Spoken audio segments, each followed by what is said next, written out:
और इसी सदीक जान मौजूद थे को चेयरमैन बोल नेटवर्क शेब शेख साहब के साथ। शेब शेख आईटी के हवाले से एक अथॉरिटी समझे जाते हैं। अब देखते हैं कि वो इस सारे मामले पर आईटी के फ़रोग़ के हवाले से क्या कहते हैं। शोएब साहब, ये बताएं कि एक स्पेशल इन्वेस्टमेंट फैसिलिटेशन काउंसिल बनाई गई है और उसके तहत जिन चीज़ों पर फोकस है उनमें से एक आईटी है, और आईटी का ज़ाहिर है आपका जितना एक्सपीरियंस है और एग्जैक्ट जो है वो पाकिस्तान की 82% आईटी एक्सपोर्ट करने वाली कंपनी। तो इस सारे को आप किस तरह से देखते हैं कि ये फैसिलिटेशन काउंसिल फिर आईटी के ऊपर फोकस किस तरह से ये पाकिस्तान को आगे लेके जा सकता है, और आपकी सजेशन इस हवाले से क्या हैं? अच्छा सिद्दीक, एक बात तो मैं पहले बताऊं, एग्जैक्ट जो है ना वो 82% एक्सपोर्ट उसने 2014 में की थी। करंटली हम पाकिस्तान से आईटी हमारी 82% नहीं है, तो ये थोड़ा सा इफेक्ट की चीज़ थी। मैं ये समझता हूँ कि आईटी बहुत ज़बरदस्त चीज़ है जो हो रही है, और आईटी पाकिस्तान की आईटी इंडस्ट्री जो है वो 3 साल के अंदर 50 अरब डॉलर से ज़्यादा की आईटी या पाकिस्तान की एक्सपोर्ट में एडिशनल इजाफा कर सकती है अगले 3 सालों के अंदर। तो इसलिए ये बहुत अच्छा कदम है जिसने भी ये चीज़ उठाई है। एक तो सबसे पहले नज़र आ रहा है कि इकॉनमी जो है वो फोकस की जा रही है, इकॉनमी के ऊपर करना चाहिए, इसके बगैर चलेगी नहीं चीज़। और उसके 4 सेक्टर का जो इंतखाब किया है बहुत ही सोच समझ किया है किसी ने, और उन 4 सेक्टरों में भी ख़ास करके आईटी का जो चीज़ है वो बिल्कुल ठीक से डिफ़ाइन की है, क्योंकि आईटी और बाकी जो 3 सेक्टर्स हैं उन 3 सेक्टरों में आईटी में फ़र्क है। वो ये है कि ये शॉर्ट टर्म में आपको गेन दे सकती है जो पाकिस्तान की नीड है इस वक्त।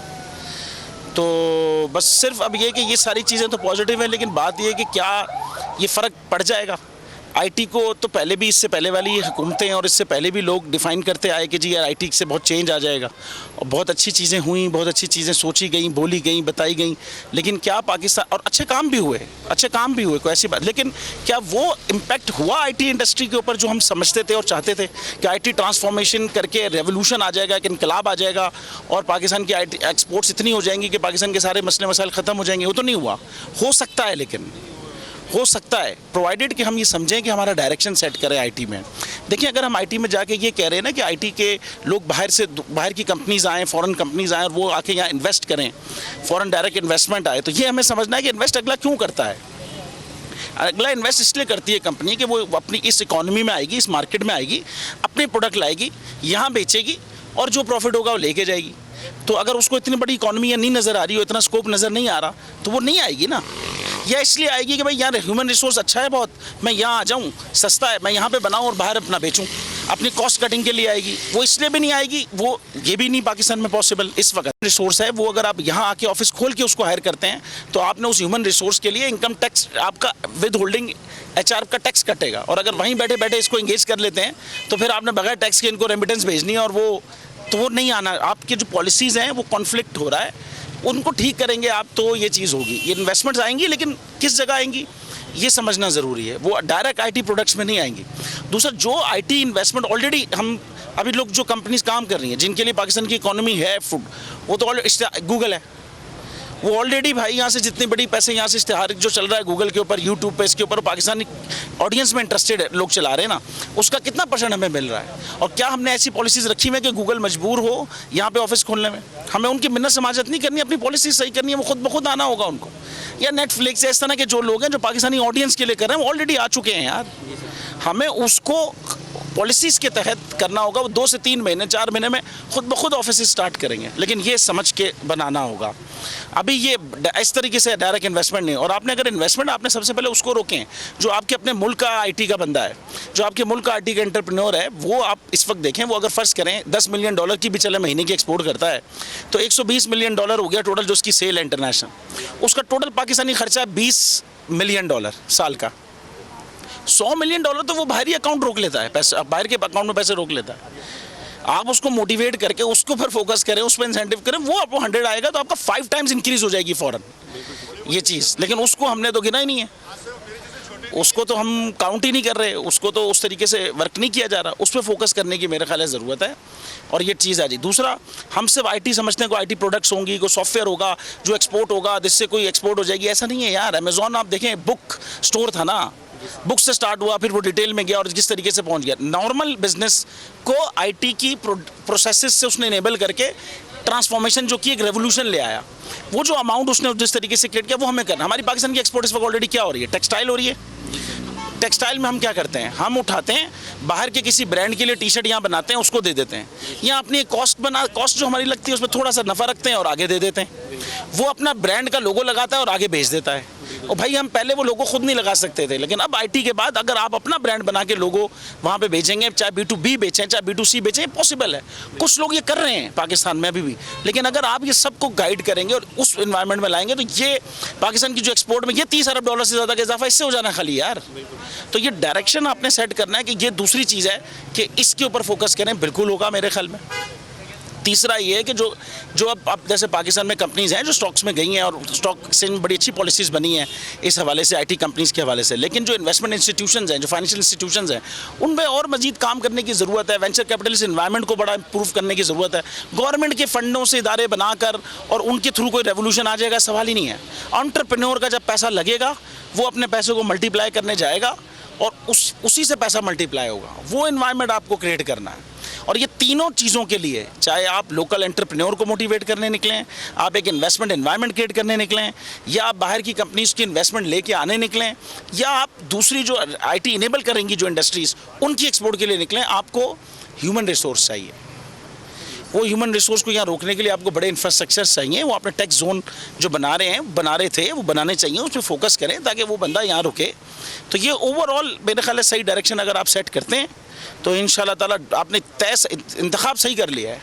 अब आगे चीज़ सही करनी है। ये पहले भी सब हुआ है, ये सब चीज़ें, बस आप सही डायरेक्शन में सही चीज़ होगी इंशाल्लाह। मैं समझता हूँ 50 अरब डॉलर तक की आईटी एक्सपोर्ट में कंट्रीब्यूट कर सकता है पाकिस्तान की। बिल्कुल सर, जिस तरह आपने कहा कि शोबे का इंतखाब दुरुस्त किया गया है, लेकिन आपने बहुत इंपॉर्टेंट चीज़ें बताई कि जो कन्फ्लिक्टिंग चीज़ें हैं इसको बेहतर बनाने के लिए, तो इसमें आप बताएं कि जो फौरी तौर पे, जिस तरह आपने कहा कि 50 अरब डॉलर बहुत बड़ी अमाउंट है, अभी हमने IMF से सिर्फ 3 अरब डॉलर लेने के लिए जो इस तरह सूरत हाल हुई, तो फौरी तौर पे जो आप समझते हैं कि अगले 1 माह में अगर ये 2-3 चीज़ें कर ली जाएँ तो फौरी तौर पे हमें इसका आउटपुट जो है वो आने लग जाएगा। कौन सी चीज़ें जो सबसे पहले 1, 2, 3 करके हमें फौरी तौर पर करनी होंगी? देखिए, सबसे पहले तो ये जो आपका SFIFC बना है, ये बिल्कुल बैठ के अपना पूरा डायरेक्शन मेरे ख्याल में सेट कर ले और ये बना ले कि क्या किन डायरेक्शंस में जाना है। इसमें कुछ ऐसी चीज़ें जो शॉर्ट टर्म है जिस पे आपका इंटरेस्ट ज़्यादा नज़र आ रहा है, लेकिन मैं समझता हूँ शॉर्ट टर्म, मीडियम रन और लॉन्ग रन तीनों मिला के 3 साल हैं। ठीक है, इमीडिएटली आप ये जो चीज़ें कर सकते हैं, आप ये जो अगर आप ये समझ लें कि वो आईटी का बंदा, अगर वो जितने एंटरप्रेन्योर्स हैं जो ऑलरेडी एक्सपोर्ट कर रहे हैं, अगर उनको सही तरीके से इंसेंटिवाइज किया जाए, उनको सही मोटिवेट किया जाए, तो अपना बाकी पैसा भी बाहर यहाँ लाना शुरू, आपकी एक्सपोर्ट एकदम 100% से इंक्रीज़ हो जाएंगी एकदम। तो आप उसको सबसे पहले फोकस कर सकते हैं। उसके अलावा आप 2 SROs, 2 पॉलिसीज़ बनाएं। ये जो बाहर से जो कंपनीज़ हैं, गूगल या दूसरी कंपनीज़ हैं, 2 SR पॉलिसीज़ खाली आपने सेट करनी है जो 3 दिन में कर सकते हैं आप एग्जीक्यूट, और पहले महीने में उससे आपको $150 मिलियन से ज़्यादा का इफेक्ट हो जाएगा, क्योंकि उनको पाकिस्तान आना होगा और उसके 2 गेन होंगे। ऐसा नहीं है कि सिर्फ वो आपको पैसा, मतलब वो यहाँ आएंगे और आपको टैक्स का गेन होगा, आपका रेवेन्यू इंक्रीज़ होगा, इन्वायरमेंट में फ़र्क पड़ेगा, लोकल लॉ इन्फोर्समेंट एजेंसीज़ को वो मानेंगी, फिर आपके कवानीन के मुताबिक काम करना होगा ना। अगर यहाँ आएंगी तो आपको डबल गेन होगा, वो भी आपका 1 महीने 1.5 महीने में हो सकता है। तो इस तरीके की तो बहुत सारी चीज़ें हो सकती हैं। मेरे ख्याल है वो इतने डिस्कशन, उसके लिए तो बैठ के पूरा प्रॉपर बैठ के डिस्कशन हो, कोई सही तरीके से प्लान किया जाए तो बिल्कुल हो सकता है। बिल्कुल सर, हम आपसे इस हवाले से ज़ाहिर है अब एक फ़ोकस है हमारी स्टेट का, हमारे इदारों का, तो इस पे हम ज़ाहिर है बात आगे चल के भी करते रहेंगे कि इसमें क्या क्या चीज़ें होनी चाहिए। बिल्कुल शोएब साहब से जिस तरह बात हुई, और एग्जैक्ट 2014 में 82% आईटी एक्सपोर्ट करने वाली पाकिस्तान में जिसका शेयर 82% था। बहुत इंपॉर्टेंट सजेशंस, बहुत इंपॉर्टेंट चीज़ें। ज़ाहिर है जो शख्सियात, जो ज़िम्मेदारान इस सारे प्रोजेक्ट को देख रहे हैं, उनको ये सारी चीज़ें देखनी होंगी, और जो शोएब साहब ने जिन चीज़ों की निशानदेही की, अगर इन चीज़ों पर फोकस करके और इनको सॉर्ट आउट कर लिया जाता है तो डेफिनेटली पाकिस्तान 3 साल में 50 अरब डॉलर का आईटी एक्सपोर्ट में इजाफा कर सकता है। जनाब, उम्मीद तो अच्छी है। जो लोग इस शोबे से वाबस्ता हैं उनमें एक्सपर्ट आपने देखा कि जी को चेयरमैन बोल नेटवर्क वो क्या कह रहे हैं। अगर आपको ये वीडियो पसंद आई तो सब्सक्राइब करें और बेल पर क्लिक करें। मोबाइल लोन एप्लीकेशन से कर्ज लेना आवाम के लिए अजाब बन गया। सूद की ज्यादती और धमकियां, शहरी ने अपनी जान ले ली। बोल ने दिया अपने आवाम का साथ, उठाई इस स्कैम के खिलाफ आवाज। जो है लोन देने के हवाले से फ्रॉड बन रही हैं और लोगों की जिंदगियों से और इनकी इज्जतों से भी खेल रही हैं। तो मैं ये समझता हूँ यहाँ पे 2-3 बड़ी अहम चीज है। ये है कि ऐसी एप्स जो कि एक्सेस प्रोवाइड कर देती हैं टू दी कॉन्टैक्ट्स और उसके अलावा टू द गैलरी, बोल की खबर पर इदारों ने भी कस ली कमर, लिया एक्शन। बोल की काविशें बराबर साबित हो गई। ऑनलाइन कर्ज माफिया के गिर्द घेरा तंग हो गया है, क्योंकि बोल है पाकिस्तान का नंबर 1 न्यूज चैनल। सब्सक्राइब करें और बेल दबाएं ताकि कोई खबर रह न जाए।